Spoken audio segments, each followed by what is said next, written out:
Guiliano in 1506. He was the Pope, and he started construction of, the St. Peter Basilica. Well, there was an old one standing there since Roman times, but after 1,000 years, yeah, the building wasn't worth much anymore. And so, but the new one he built, well, it became even better than the one, the Hagia Sophia in Constantinople, which had been there for hundreds of years, but it was conquered by the Muslims. So, but then they built a bigger dome, a circle, eternal, um, in Rome, and it's still standing there today. But in 1517, a priest in southern Germany, well, he was really fed up because they needed to pay for all the marble of the St. Peter Basilica. And, well, the Pope had found out the German bishops still owed him some money, and so the bishops had to extract money from the Germans because, yeah, to pay back the debt to the Pope. And so, yeah, they had to pay so much money. But and that was the system was, if you pay money, you go to heaven. And if your father or your mother or your grandparents died without paying, they would be in hell. But you could still pay them to take the elevator and go to heaven. But the basic thing was you have to pay. And yeah, of course, the Germans didn't like paying, and so they protested. They want a new kind of religion.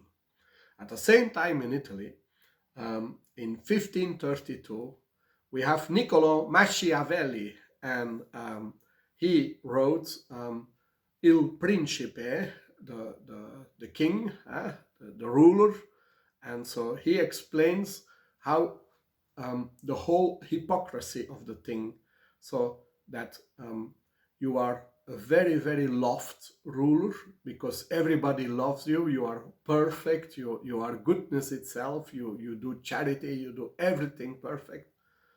But at the same time, you have people working for you who do all kinds of bad things to terrorize people, to eliminate your opponents, to make sure there is no criticism on you.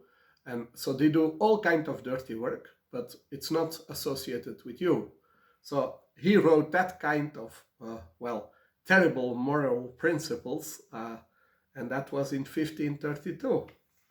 And then in 1534, the English king, he was married to the daughter of the King of Spain.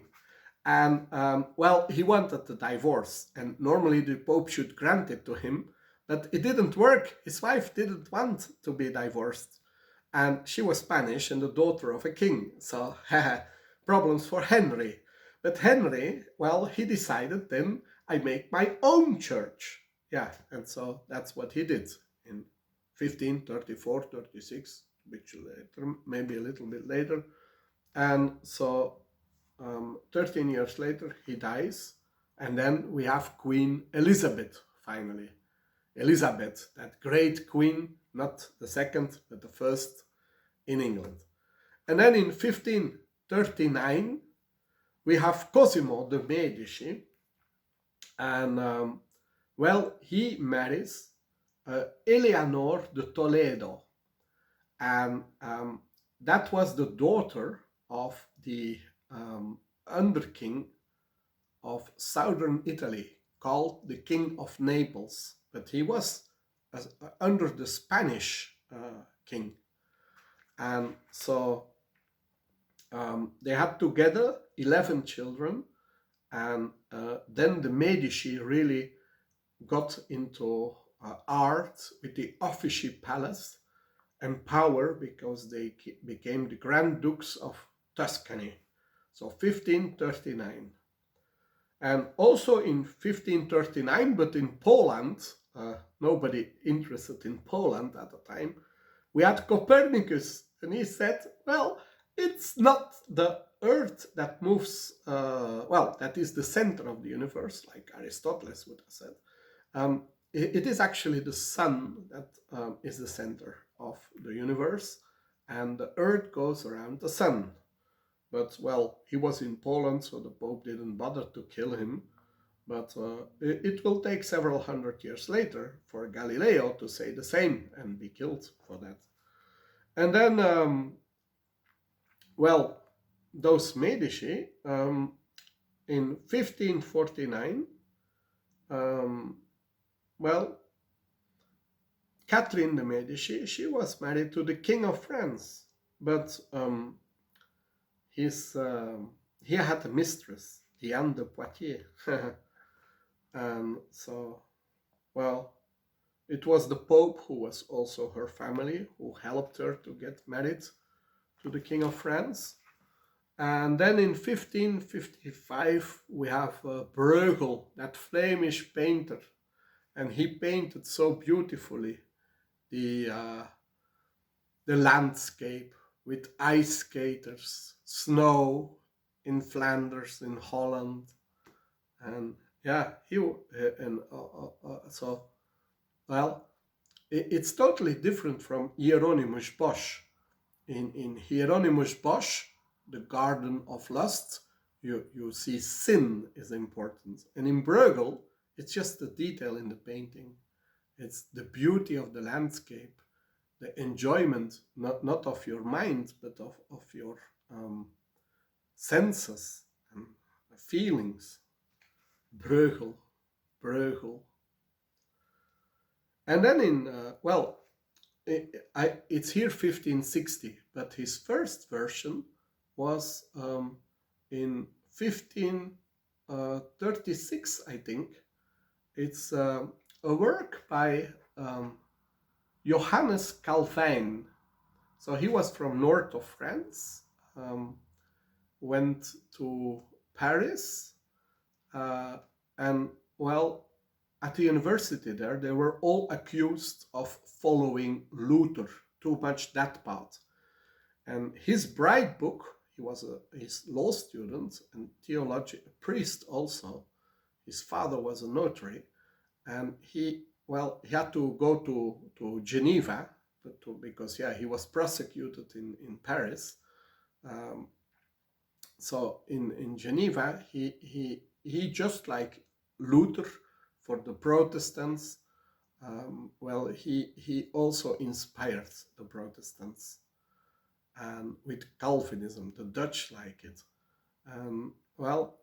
He basically said something like, God knows everything. God controls everything, and as a human, you cannot do anything about it. Something like that.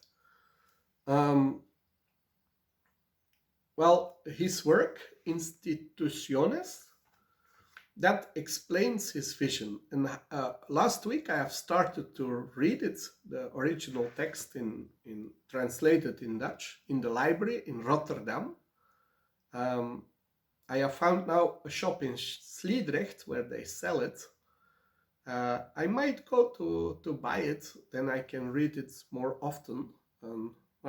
Because I think, Johannes Calvin is an interesting turning point. Because, then in 1572, we have that terrible Bartholomeus night in Paris where they just killed all the Protestants. They really killed them. Citizens killed Protestants. And after that in France, there were no more Protestants. They all were dead or had to flee to Switzerland or Holland. And in Holland in 1581, that's magnificent.